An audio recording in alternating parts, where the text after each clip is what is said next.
more rare in your practice because of the kind of firing technique that you used. So could you speak a little bit about how you think it relates to this space, as well as maybe elaborate for us a bit about this technique so that people will be in that as well. Yes.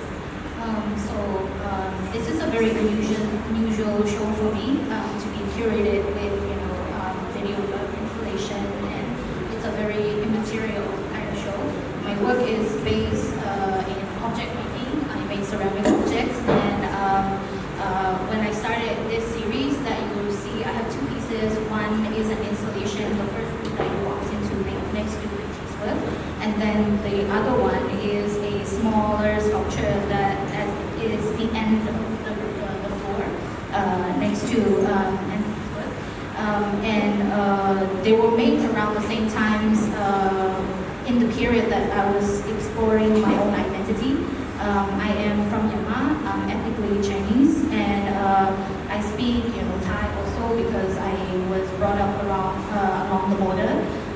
So culture, language, identity has been a core sort of idea and concept in my work, and I make this work in the period of me finding sort of an imagery or a symbol to talk about my experience and my identity.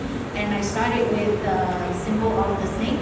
So the porcelain sculpture that you see is actually a fragment of the snake body where two hands are protruding out of it, and then plants are growing on top of it, and then it extends to a new glass piece that I recently installed on top of the sculpture, combining the 3D material physicality of ceramic and sort of the invisibility of glass to talk about the idea of spirit, soul, and ghost.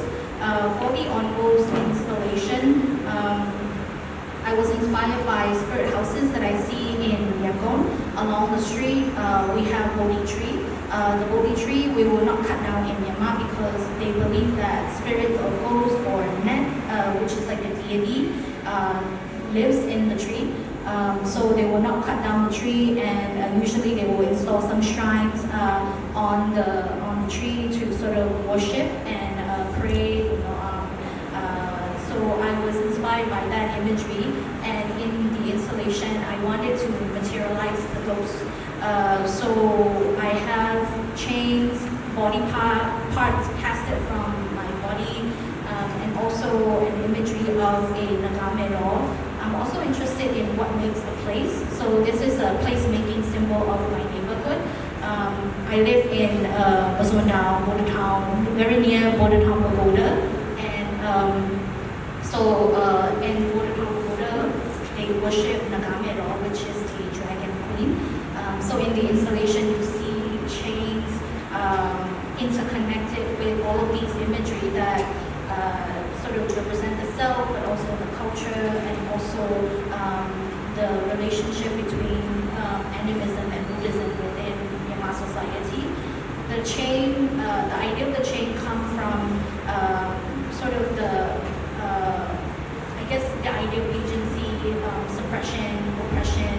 As you know, Myanmar is a very politically turbulent country, so there is restriction in freedom, and I wanted to use the chain to symbolize the idea of that, in terms of in relation to the person and the people that lives in it.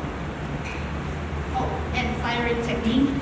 Firing technique is a process called stagger firing. So basically, you build a sealed container inside the kiln, and because the container is completely sealed with combustible objects in the saga, which means box in Japanese, and in the process of firing, the ceramic will absorb the ash from the firing. So the patina that you see on the skin is basically ash that get absorbed and sort of soaked into the core of the clay.